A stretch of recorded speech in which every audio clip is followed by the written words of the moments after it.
So in this lecture, we will discuss mutual exclusion algorithms.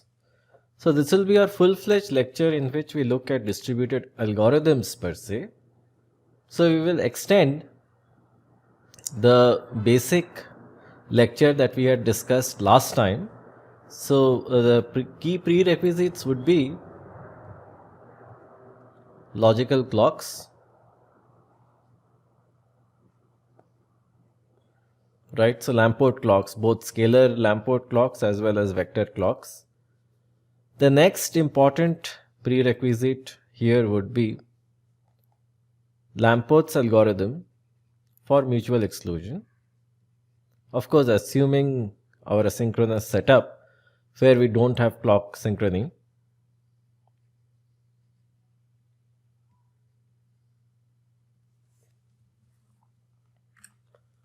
Alright, so in this lecture we will discuss two kinds of algorithms. One is without tokens. So we will discuss the Ricart-Agarwala algorithm and the Merkava's algorithm. Then we will discuss token based algorithms as a part of this slide set, where we will discuss two algorithms again, the Suzuki-Kasami algorithm and the Raymond's tree algorithm. So coming to the Ricart-Agarwala algorithm, so again the key prereq is to understand the Lamport's algorithm that was a part of the previous lecture. So in that algorithm we said that we would require 3 times n-1 messages for achieving mutual exclusion, and we had proved that it is correct. So now I'm just extending from there, and of course the prereq is that that algorithm is completely understood. So that algorithm had 3 rounds. So where we send a request, then we send an ACK, and then we send a release. So the question is that is a time-stamped reply or an acknowledgement necessary, right? So that's the key question. And so the main idea is that instead of these 3 messages that I send to every single node, can I make 3 to 2?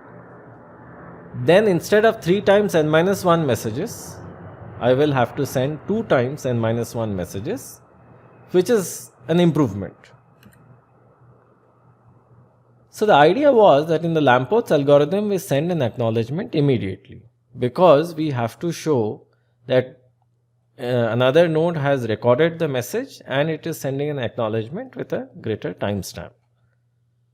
So the key insight over here is that we hold on to the acknowledgement and we piggyback the acknowledgement along with a release message. We'll see how. So this will help us reduce the number of messages from 3n to 2n. So here is the algorithm. Process I sends a timestamped request message to all other nodes. Alright, so we had seen this. So this part is the same to all the other nodes. So the rest of the other nodes, it sends a timestamped request message. When process J receives a request, it sends a reply if. So this part changes. The first is PJ is neither holding the lock nor is it interested in acquiring it. Alright. So if it is not interested at that point of time in acquiring it, or if it is not holding it, it just sends a reply. And the reply would follow the same rule for scalar Lamport clock. So its timestamp would be higher than the request. Or second condition, PI's request timestamp is smaller than PJ's request timestamp and PJ is not holding the lock. So this basically means that PI made an earlier request. So even though PJ is desirous of acquiring the lock, so lock means the shared resource. I'll often use lock in place of shared resource. So this kindly understand, because in the concurrent systems world, any shared resource is actually called a lock. So coming back to our discussion, the thing is that look, if PJ is not holding the lock or not interested, it will send a reply. Or if it is interested, it has sent out a request, but PI's request happens to be smaller the way we defined it in the previous lecture than PJ's request, then also it will send a timestamped reply. Alright, so this part changes and this part is crucial, right? So the key idea is that Pj will send a reply only if both of these conditions hold. So now when do you acquire a lock? Well, you acquire the lock when a process has received n-1 replies. So let me just go back. So what would happen is that Pj will not send a reply as long as these conditions hold. So let me put it in a different way. It is not that Pj is going to junk the request from Pi. Process J is not going to do that. What process J will do, Pj will do, is that it will hang on to Pi's request until one of these conditions is true. Subsequently, it will send a reply. And once a process Pi has received the n-1 replies, it knows it can acquire the lock, so it will acquire the lock and finish its job. And so releasing the lock basically would mean doing the same, which means replying to all the pending requests, which the requests it has kept pending, it has not replied to, it will reply to them, right? After it releases the lock, it will reply to all the pending requests. So one thing that is obvious over here is that instead of sending 3 messages to every node, we are sending 2, right? So the release is not there. The ACK and the release we are fusing into one message. So instead of sending 3, we are sending 2. So the key idea over here is that I send a request. Other nodes simply hang on to my request, keep it pending until one of these conditions holds true. Once they hold true, it holds true, they send a reply and they get rid of my request. So then cleaning up the state is not an issue. And once I get all my replies, I enter, and subsequently if process I, which is me, if I have kept other requests pending, I will reply to them. So this is a simple algorithm. What about the proof? So hopefully the algorithm and understanding its 2n-1 has not been an issue. But again, I would like to say that the Lamport's algorithm is a prerequisite. Kindly not go through this unless you have understood that thoroughly. So again, let us prove by contradictions. Assume that processes Pi and Pj both have acquired the lock at the same time. With no loss of generality, same approach, assume Pi has a lower request timestamp. This means that Pi must have gotten Pj's request after its request. That is obvious, right? Why? Because the thing is that if let's say Pi's timestamp is Ti, then it could not have gotten Pj's request, because otherwise Ti would have had a higher timestamp and this relationship would not have held. Given the fact that this relationship is holding, it means that Pi must have sent its request, must have gotten Pj's request after it sent its own. Alright. So then this means, according to this algorithm, the moment process I got the request from process J, it had already sent out its request. Furthermore, its request timestamp was less than the timestamp of request J, correct? Consequently, it is not possible via this condition, right? First, it was interested in acquiring the lock, and second, of course, this condition doesn't hold, but for this condition, when it was interested, the request timestamp of Pj was higher than its request timestamp, hence it couldn't have sent a reply. Given the fact that Pi could not have sent a reply to Pj would have definitely not gotten a reply from I, because I was the one with the earlier request and the one with the lower timestamp. Consequently, Pi didn't send a reply to Pj, so clearly Pj's conditions that it would have gotten a reply from everybody would not have held. Hence, Pj could not have acquired the lock. Given that Pj could not have acquired the lock, we have a straightforward contradiction over here. So I am not explaining this proof once again, because this proof, if you think about it, is extremely simple. But I would request the viewers to keep replaying this part of the video where I explain the proof until they understand it thoroughly. Let me explain it in another way. The key idea over here is that unlike the Lamport's algorithm where we send a reply immediately, here we hang on to the reply. So the argument that is being made, the same argument was made over there also, that there is no way that I would have received, right, process I would have received process J's request before it sent its request. Otherwise, by the law of scalar clocks, it would have had a higher timestamp. That is not the case, which means it receives after it. And if it receives after it, it already has its own request in its queue, which has a lower timestamp, so a reply could not have been sent. If a reply could not have been sent, there is no way that PJ could have acquired the lock. I was about to say enter the critical section, but again that is also not wrong, because that's also another way that we refer to mutually exclusive objects in concurrent systems, but I would prefer not using that. So, but the key idea is PJ could not have concurrently entered the critical section or acquired the lock. Same thing. Alright. So there is a contradiction here, which means proof by contradiction, the algorithm is correct. And as opposed to 3 times n minus 1, alright, we have an approach which is 2 times n minus 1. So clearly there is a 50% benefit. And the key insight is that defer the reply. That's the key insight. So every algorithm, has to give us an insight, right? So the key insight over here is that we simply defer the reply. So this deferral is reducing 3 to 2. Alright, now we will try to reduce this order n business to order square root of n. So we will discuss the Merkava's algorithm. So the main reason for a linear number of messages is basically we send a message to all the sites and we also expect replies from them. So the key insight is, let's not send a message to all sites, let's send a message to a subset of the sites.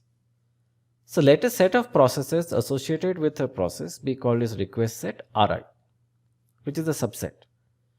For any two processes, let us guarantee that for two processes Pi and Pj, we have Ri intersection Rj is not equal to 0, it's non-null, which basically means that if process I has an intersection set, if process J has a request set, then the intersection regardless of I and J is always non-null, or which means there is one process which lies in the intersection of both the request sets.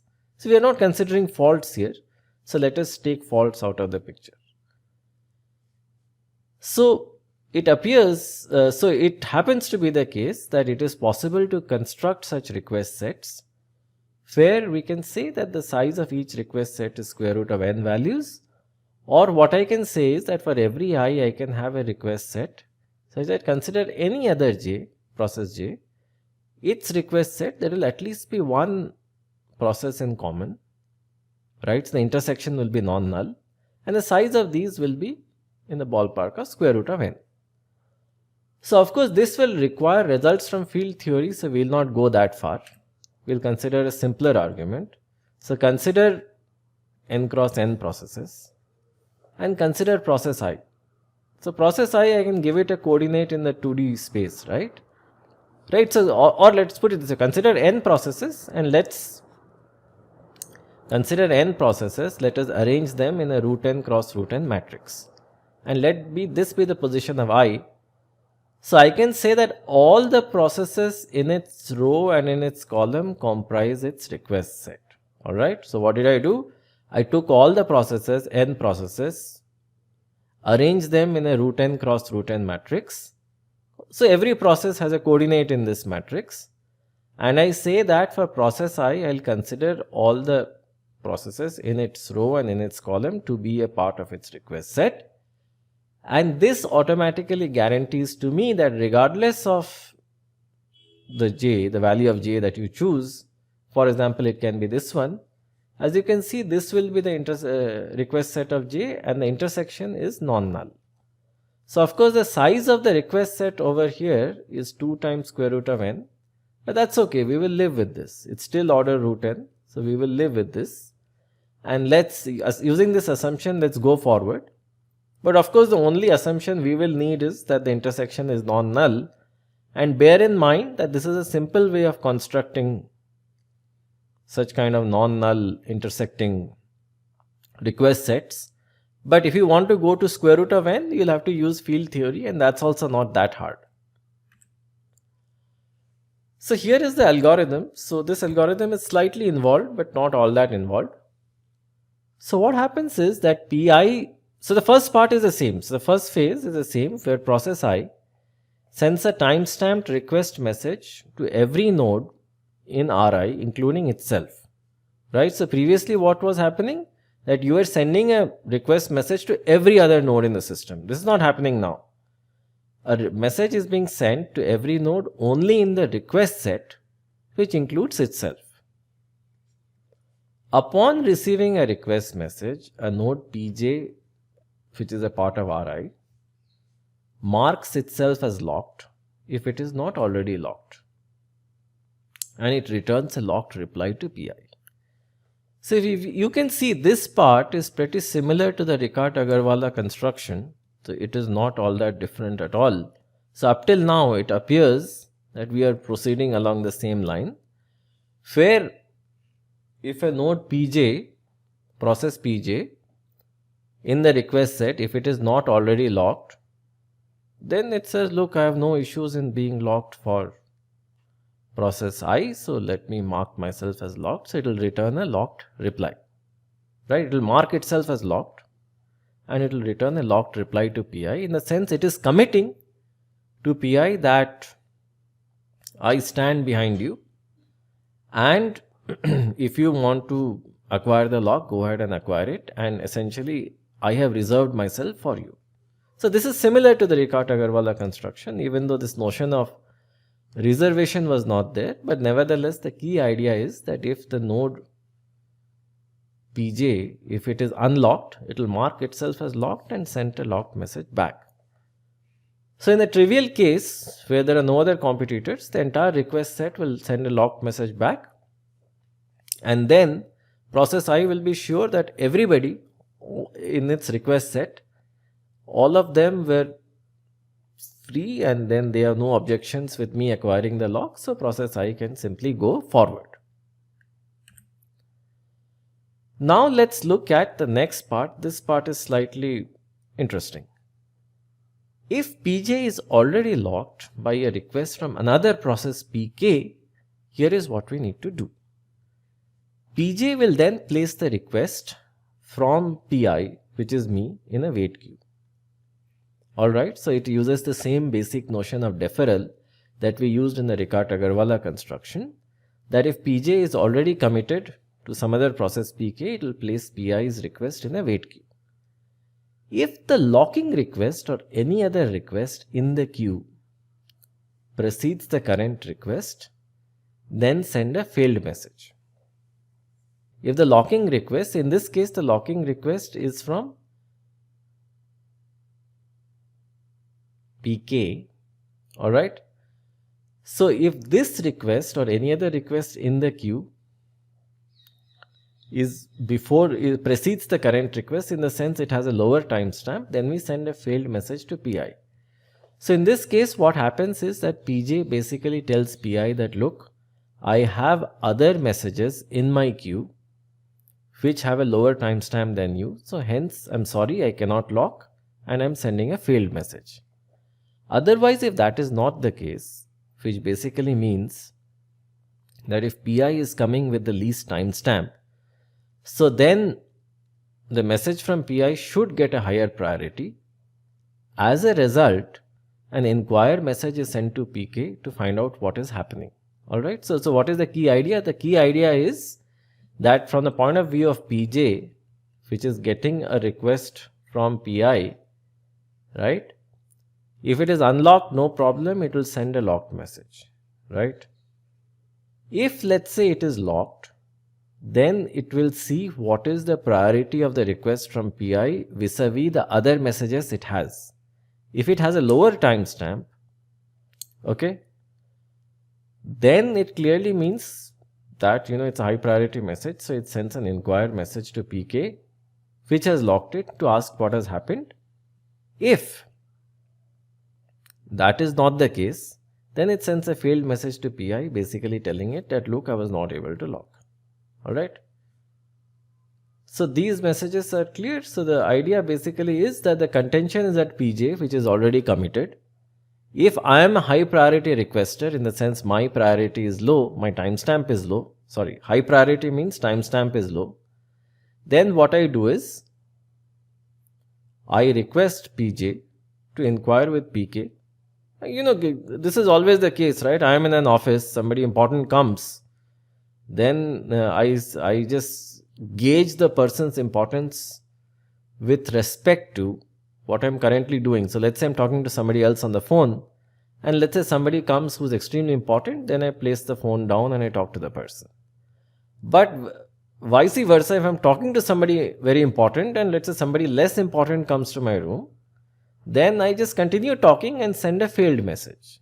So this is very similar to that, it mimics human behavior in this part. So when PK receives an inquire message, it basically means that somebody is knocking on his door that look, somebody more important than you has arrived, what happened? If PK has received a failed message and knows that it cannot succeed, then it will send a relinquish message.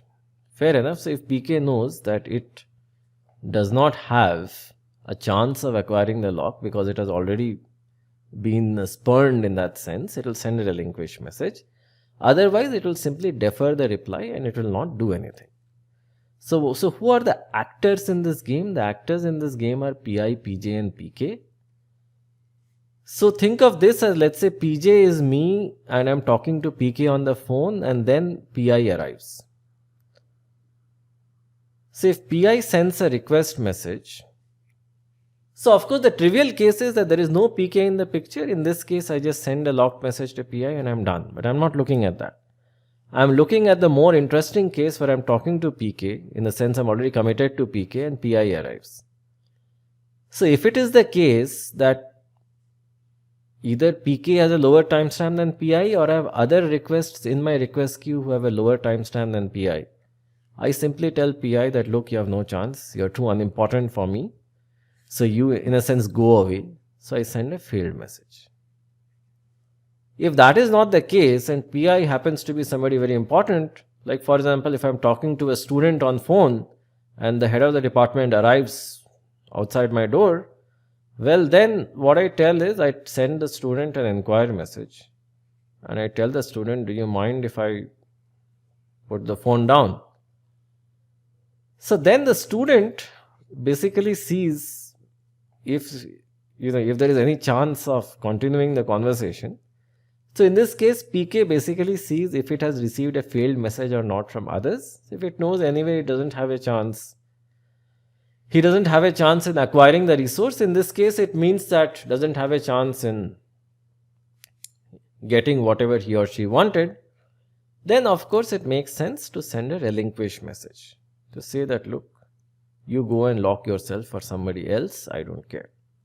Otherwise, what will happen is that PK will simply defer the reply and reply later. Alright, this sounds to be a lot of fun with PI, PJ and PK. Now what else happens? So now when PJ receives the relinquish message, it realizes that PK does not have a chance of acquiring the lock. Right? So what needs to be done? So it locks itself for the earliest message from PI dash in its wait queue. So what it does is it takes a look at its wait queue. So in the wait queue there are a bunch of requests including the one from PI. It locks itself for the earliest message from process PI dash, which could be PI. So it locks itself, it changes its status. So it basically means if the student tells me on phone that the student is okay with me hanging up, I just hang up and talk to my head of the department. Furthermore, what it does is that it sends a locked message to PI dash telling it that, look, I have locked myself for you. And it adds the request from PK, the one it just ditched, into its wait queue. So essentially the idea is that if there's somebody important at your door, you ask the person whom you are talking to on phone to kindly hang up. And of course you are polite in the sense you wait for a reply from that side.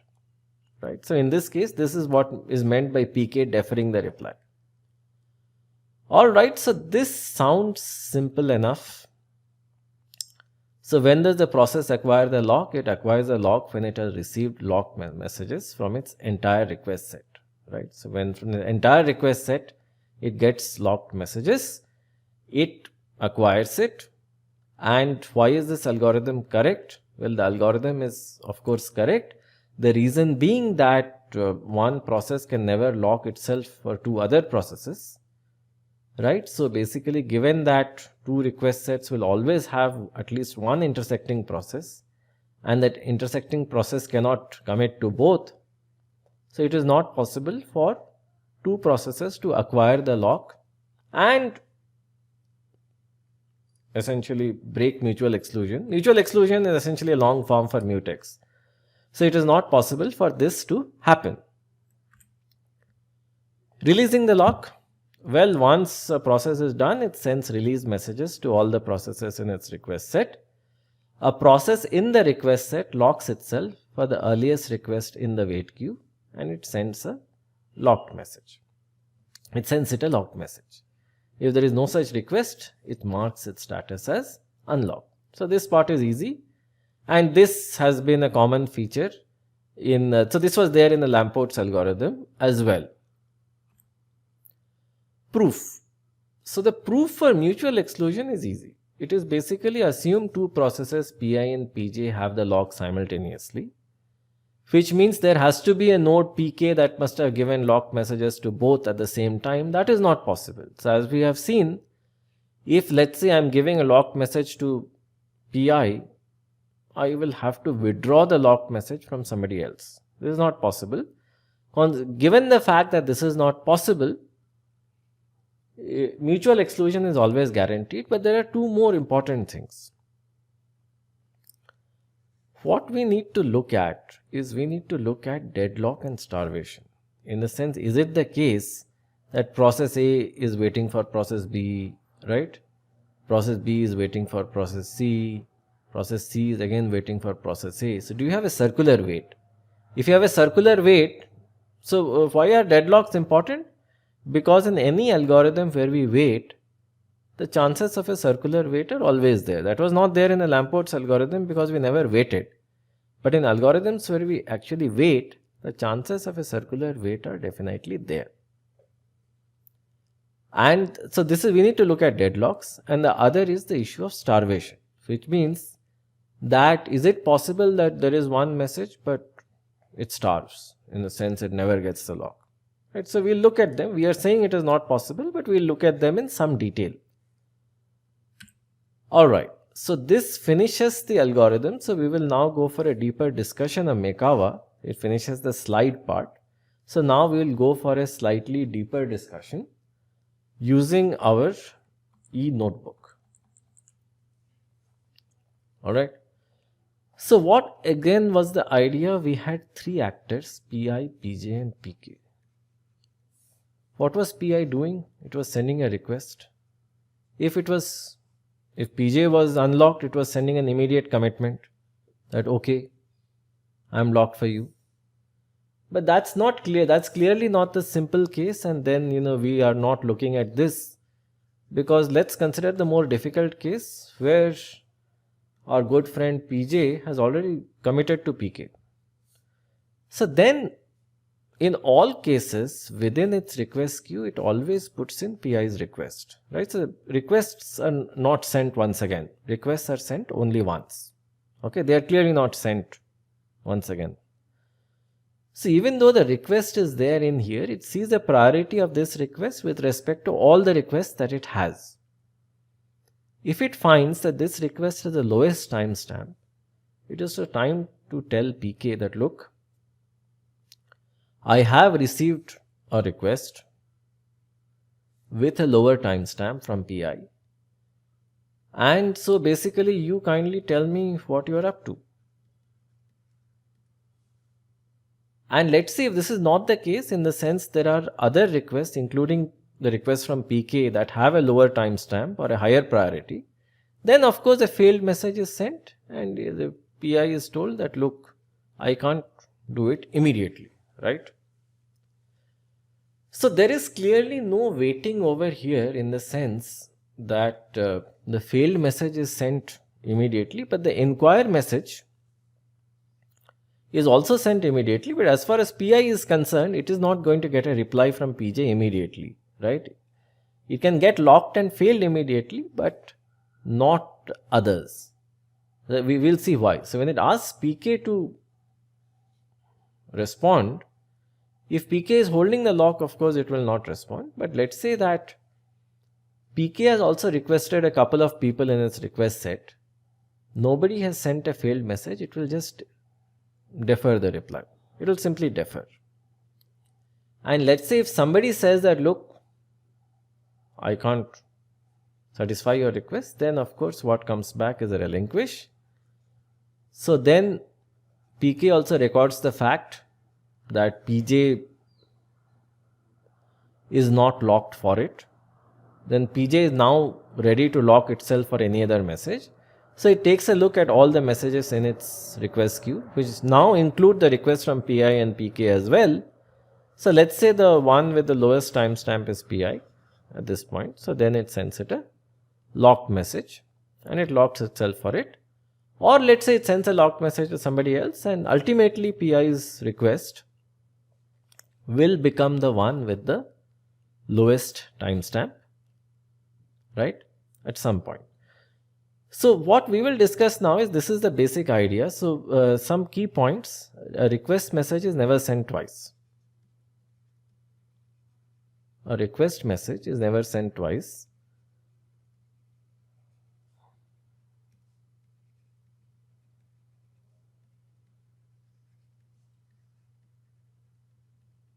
Right, so that is important. So once I send a request message to everybody in my request set, it remains in their queues. Okay, so even if they tell me failed, that means that I can PI, if I am PI, I can go and lock myself for somebody else. But essentially that's it, right? But a request message is never sent multiple times. That is point number one. After that, if you think about it, everything, so a message remains in the queue.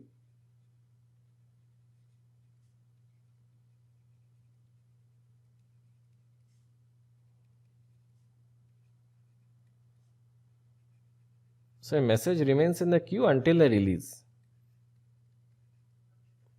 So until you don't release it, it remains in the queue, right? So it will continue to remain in the queue. There is no issues. What will happen is that mutual exclusion guaranteeing is not a big deal at all, because the reason is that any node at one point of time, so node means a process here, is locking itself only for one other process. See, it will never be the case that actually two processes have acquired the lock at the same time, because in their request sets, one intersection will be there and that guy would have only committed to one, not the other. So that's the reason one of those processes would not have gotten a locked message from everybody in its request set. So mutual exclusion is guaranteed. But what we should look at are two things. One is deadlocks. So deadlock, as I said, is a circular wait. And why? Because we are waiting over here. If PK has not gotten any failed message, we are essentially waiting. So since PK is waiting, PJ is waiting. Since PJ is waiting, PI is waiting. Correct? So we have a wait over here, PI, PJ and PK. The other is starvation.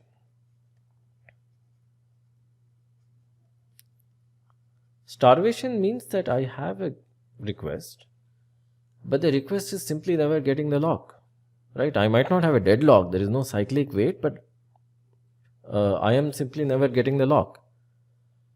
So there is an interesting result that is there which is that starvation freedom, if I can show that I never starve.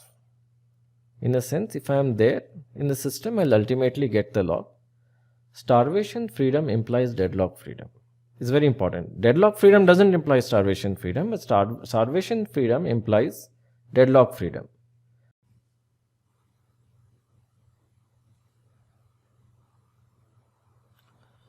So let us look at proving this. So if we can prove it is starvation free, of course it is much easier, but we will take a slightly different route. So let's understand what exactly is happening. So we have Pi, we have Pj in this case, and we have Pk. So Pj, as far as we are concerned, is incidental. So pretty much Pi is waiting on Pk. So it basically wants Pk to relinquish such that Pj can give Pi the locked message. Alright. So what is the relationship between the priority, or let's say the timestamp, of I and k? Well, clearly Pi is waiting on Pk, the primary reason being that Pi has higher priority or it has a lower timestamp. So pretty much this holds. See, if Pk is waiting on some other process, doesn't matter what it is, so again this will also hold. Alright. And similarly, if that is waiting on some other process, again this relationship will hold. So it is clear that because of this less than ordering, a cyclic wait is not possible, right? So this is clearly an ordering which is not symmetric, in the sense that it is not possible to have some other Tz and again some other process Z and that waiting on I. That is not possible, because as you can see, this relationship, the less than relationship, needs to hold. So a cyclic wait is not possible. So given that a cyclic wait is not possible, a deadlock is not possible. Alright.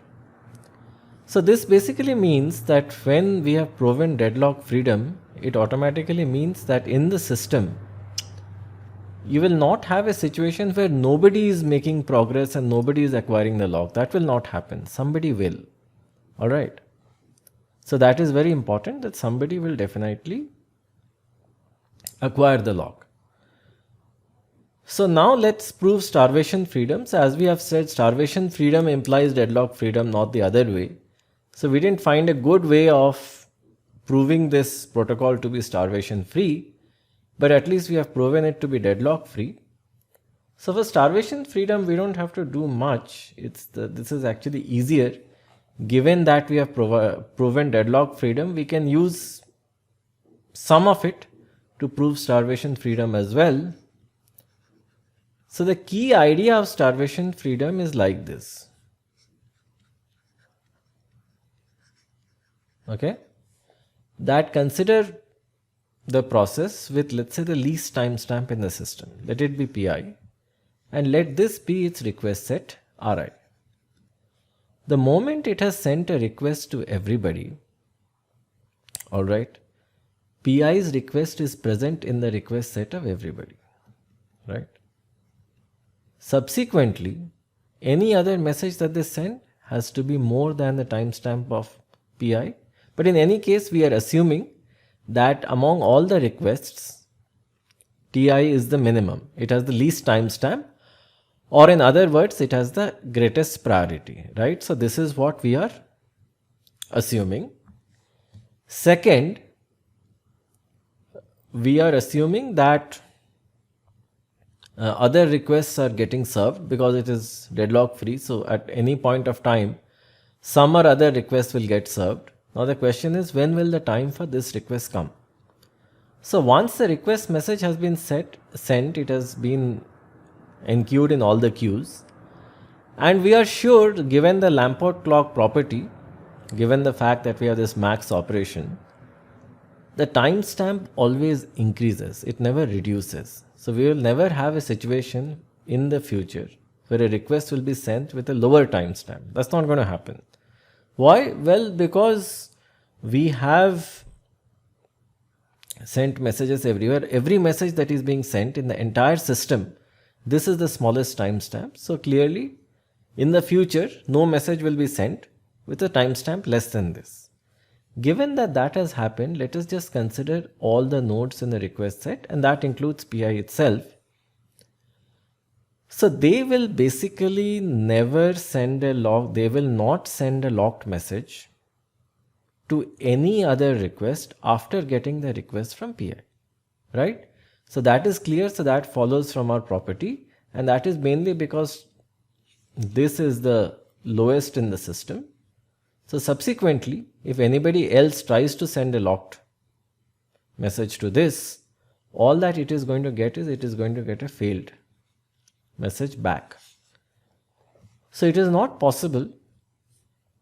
So after a certain time, of course, let's say all the messages which are there in the system may clear up, but ultimately what will happen is that all the nodes in the request set Ri will simply not participate in any other locking protocol, right? And they will basically ask all the members of their request set to kindly send relinquish messages, and they will not participate in any new locking protocol, right? So when they get it, first if they have locked themselves for somebody else, they will immediately send an inquire message asking it to release the lock. And subsequently, they will not entertain any newer message. They will keep on sending failed messages.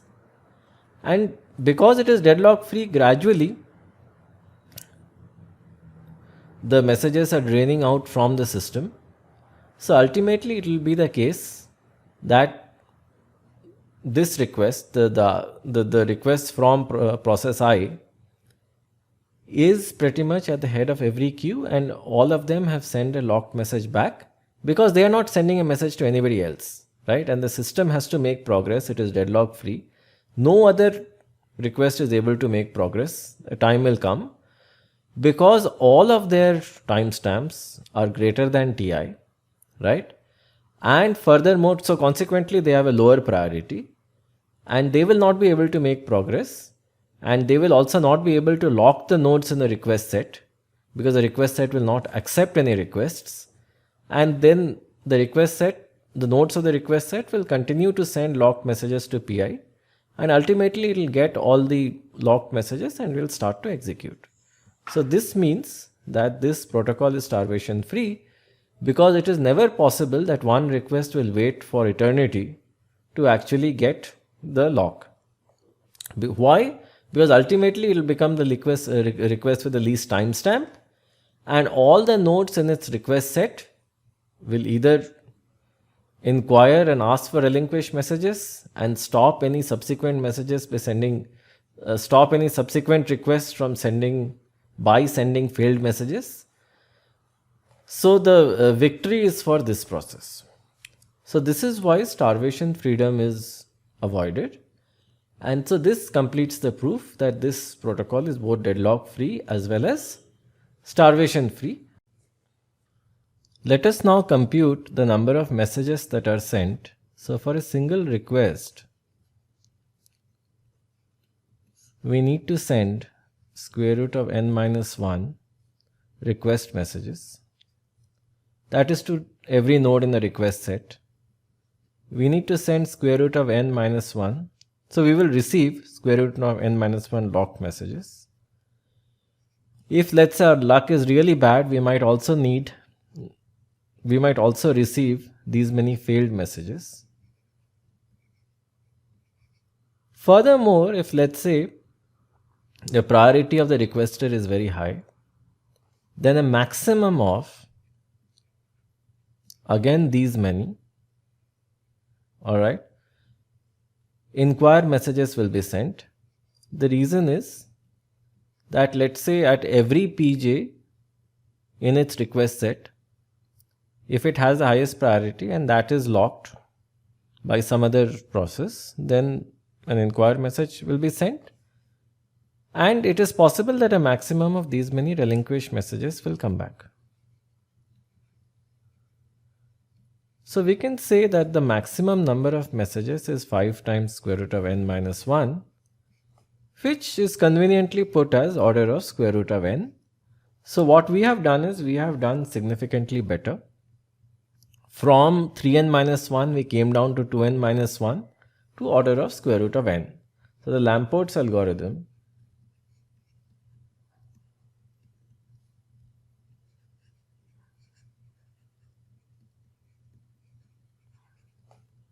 was this much.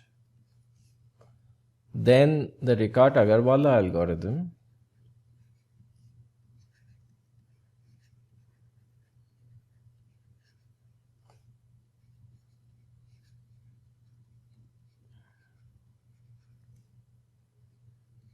was this.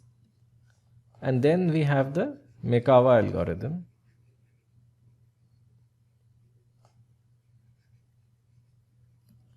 which is order of square root of n. We'll discuss the two token-based algorithms, the Suzuki-Kasami algorithm and the Raymond's tree algorithm. So they differ in terms of their philosophy as compared to the previous algorithms. So the idea over here is that a site can access the critical section, a process can access the critical section if it has a token. So every process maintains a sequence number or a request ID. So a request is of the form, it's a tuple of I comma m. So I means that I refers to process pi, it's the process ID I. And m is the sequence, it says that it needs the mth access to the lock. Alright. So this does take some amount of past history into account, but not much. Essentially every request in this case is a tuple of the process ID and the access number of the lock, in the sense is it your third access or fourth access or fifth access to the lock. Furthermore, every process pi keeps an array of a sequence array 1 to n, where the jth entry is the largest sequence number it has received from j. So think of this as some sort of a vector clock. So the idea is similar to a vector clock. We were using scalar clocks earlier. So this has been inspired from the vector clock. So when pi receives a message j comma m from process j, what it basically does is akin to what we do in a vector clock. It sets the jth entry as the maximum of what it had and the value that process j is sending.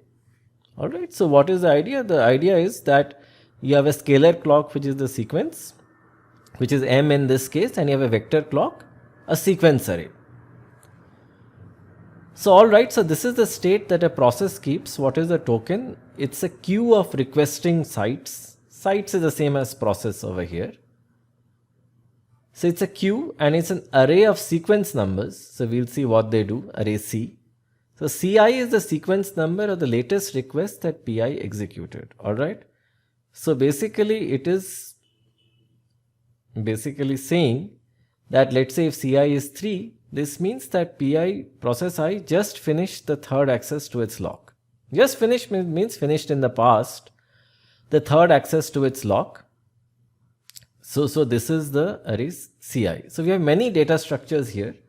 So I would request you to kindly go through this piece of the video many times to memorize what these are.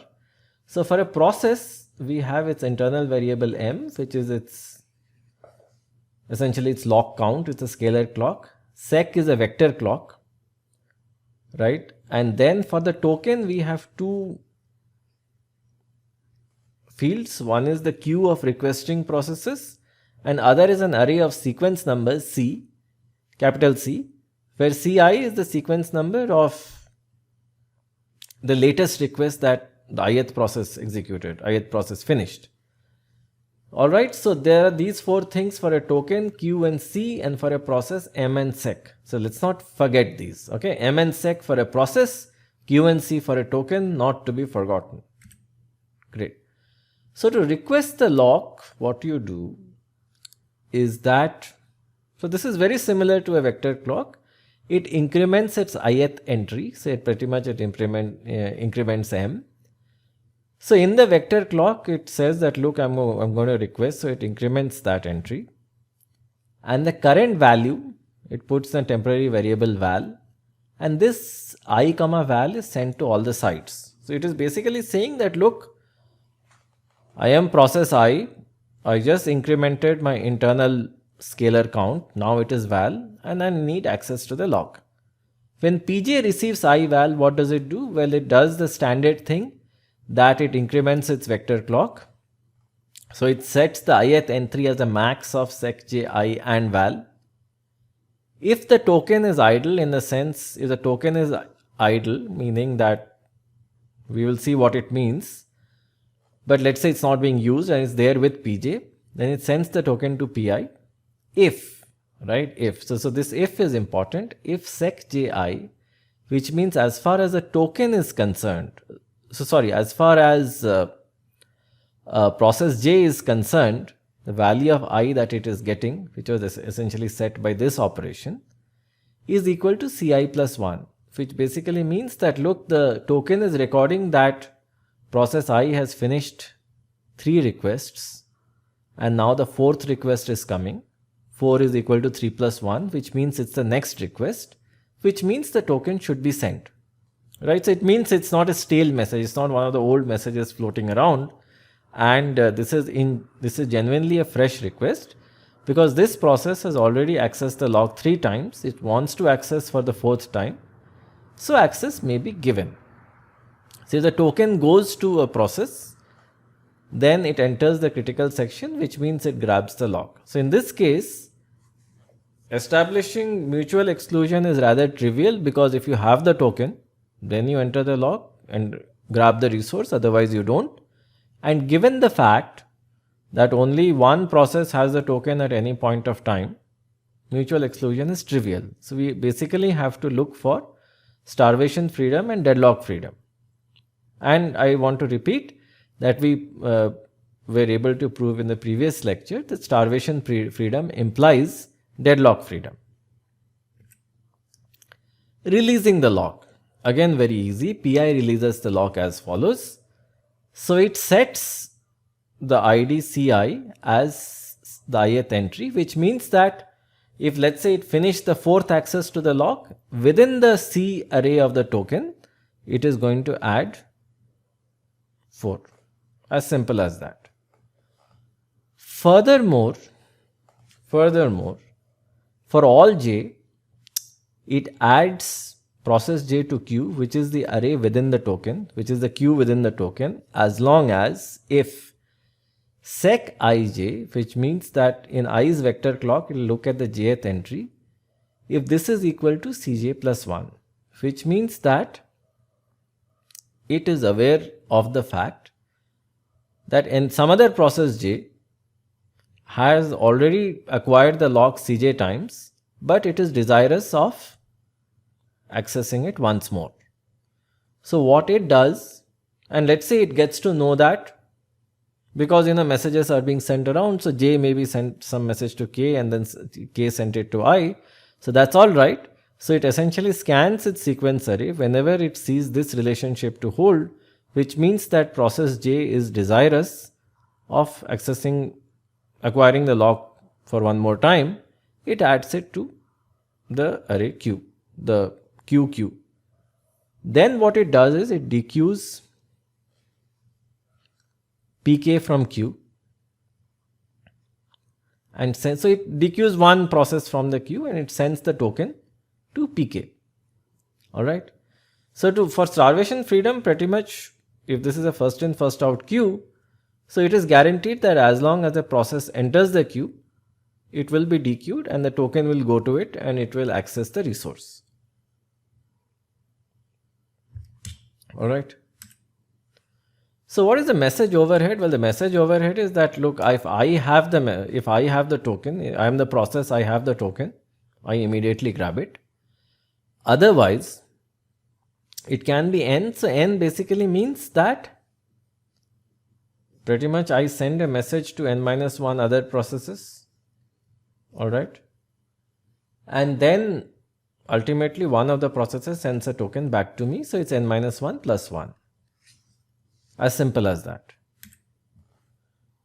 So why do I say that the requesting process gets the lock in finite time? because the request will reach all the processes in finite time. So by induction, one of these processes will have the token in finite time, because if I don't get it, if I assume that in an n-1 node system, one of them gets in finite time, if that is the assumption that I make, one of them will get it. That process would have seen my request. So my request will get added to the queue by precisely which line? By precisely this line, which means that if I have sent a request, alright, if I have sent a request and if the request either reaches directly or indirectly, it doesn't matter. But as long as it reaches any node which currently has the token, it is bound to add me to the queue. And sooner or later my time will come, and at max n processes will be there before me, n-1 rather. And so basically, and each one of them would have sent a message. So n-1 messages / processes, that's the way that you interpret this line. And there will be n-1 messages / processes before it. They will finish and my time will come. So clearly I cannot starve, right? So there is a built-in mechanism where I can't starve, because the moment that a process sends a request, it gets added to the queue. And furthermore, a process can also not swamp the network by sending multiple messages, because of precisely this little check that is done over here. So this little check basically says that, let's say that you have acquired the lock 3 times, and then in the next message you send 4, then only 1 will be added. If you send 1 more and then let's say that it becomes 5, then you lose your chance. In a sense, you get disqualified, right? So you can only have 1 outstanding request at any point of time. This also stops starvation to a large extent in this algorithm. So in this algorithm, proving starvation freedom was very trivial. So that's the reason I am not discussing this any further, because this kind of extends what we did in the previous 2 algorithms, Ricart-Agarwala and Mekawa. And starvation freedom is not there primarily because any process will basically send messages to the rest of the processes, right? The token has to be there with somebody, right? So the token, it's not possible that the token cannot be there with anybody, right? Otherwise the token is with this process, then there is no problem at all. If the token is there with somebody, it will see this request, it will add this process to the queue, and be rest assured, after a maximum of n-1 processes finish their request, the originating process will get the token. Now let us discuss one more approach, Raymond's tree algorithm. So here the idea is that nodes are arranged as a tree. Every node has a parent pointer. Furthermore, each node has a FIFO queue of requests. There is one token with the root, and the owner of the token can enter the critical section, which means grab the lock. So in the previous case, we said that the message complexity is either 0 or n. So let's say worst case is order n. So this is reducing order n to order log n for trees with reasonably high fan out. That is fine. But if we take a look at this tree, what we can see is a very simple arrangement. So let's assume it's a nice and balanced tree. Furthermore, every node has a parent pointer, a FIFO queue at each node. So let's see how this works. So the way this works is that as the token moves across the nodes, the parent pointer changes. So let's say the token moves from here to here. What you actually see is that, so just look at the previous thing. All the nodes were essentially pointing towards the root, and the root contained the token. In this case, the root has moved because the token will always be there with the root. So pretty much this arrow over here got reversed. Previously it was pointing in this way, but it got reversed. Now as you can see, still all the nodes point towards the token holder. And wherever the token goes, let's say next time the token goes over here, so as you can see, this arrow also got reversed. So pretty much all the nodes can approach the node that contains the token. Of course, the arrows do get reversed as the token moves. So they always point towards the token holder. So it is always possible to reach the token by following your parent pointers. So always your parent pointers will take you towards the token. That's the most important learning over here. Requesting for a token. So what it does is that within its own request queue, the node adds itself. So let's say that, you have an arrangement like this. So what a node would do is within its own FIFO queue, it will add itself if it is requesting for the token. It will also forward the request to its parent. The parent will add the request of the child to its request queue. Furthermore, if the parent does not hold the token and it has not sent any request to get the token on behalf of any other child or itself, it sends a request to its parent and so on. So this process continues till we reach the token holder, which is the root. So the idea is very simple. I want to get the token. I insert a request into my FIFO queue. Alright, so far so good. Subsequently, what do I do? Subsequently, what I do is I send a request to my parent. Okay. And then my parent basically sees whether it has sent any request on behalf of any other child of its or not. If not, then it sends a request to its parent. Its parent again inserts the request in its own FIFO queue. Again sends a request to its parent, it does the same. Ultimately, we reach the token holder, which is the root. The token holder will wait till it is done with the critical section. Till it is done with the lock, it will wait. Subsequently, the token holder will take a look at the queue of the root node, which is the node that holds the token. Then the head of the queue, whatever node it is, it will remove the entry and it will update its parent pointer. Right? So basically what it will do is that it will remove the entry, send the token to that entry and update its parent pointer. So any subsequent node will do the following. Okay? It will dequeue the head of the queue. If self was at the head of its request queue, then it will enter the critical section. Otherwise, it will forward it to the dequeued entry. So let's give an example. So let's say that, this is the way that we had. And let's say this was the original requester node. And let's number these nodes 1, 2, 3 and 4. So then what happened is that this node added itself 1 to it. And it sent a request to its parent. So the parent, let's say, was not interested. So it also added node number 1 to it. And it sent a request to its parent. And let's say this was a token holder. So it added node number 3 to it. Because as far as it is concerned, node number 3 is requesting.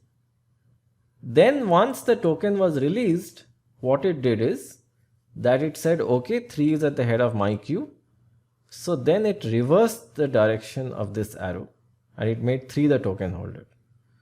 3 did the same thing. It said, okay, alright, so 1 is at the head of my queue. So let me make 1 the token holder. So it reversed the direction of its pointer. 1 becomes the token holder. And 1 sees that it is a token holder as well as, as well as 1 is at the head of its queue. So it uses the value. Right? If self was at the head of the request queue, then it will enter the critical section. Otherwise, it will forward it to the dequeued entry. So after forwarding the entry, a process needs to make a fresh request for the token if it has outstanding entries in its request queue. So mutual exclusion is very simple in any token based algorithm because the idea is that no two nodes can have a token at the same time. Deadlock. Circular wait cannot occur because all the nodes wait on the node that holds the token. And furthermore, we are not losing messages and we will always have a rooted tree. And given the fact that we have a rooted tree, what will happen is as follows. Let me go to our paper over here.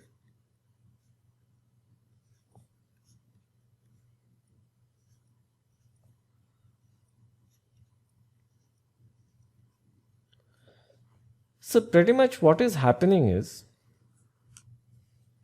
if let's say this node is a requester, it is waiting on this node, and then this node is waiting on this node, but it is clearly not possible. So always, as you can see, these waits, right, are going along these parent edges, right? So a child always waits for its parent, but a parent never waits for its child. So let's say that the child always waits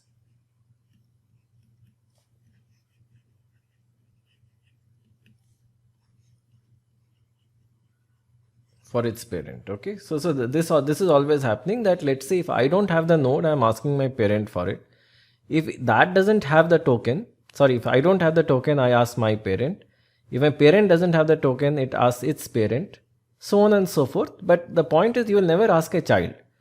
As a result, given the fact that a tree itself is acyclic, you will never have a cycle of dependencies, because you'll never have a cycle of parent pointers, because you'll not have a circular wait. No circular wait implies deadlock freedom. So this approach will not have a deadlock.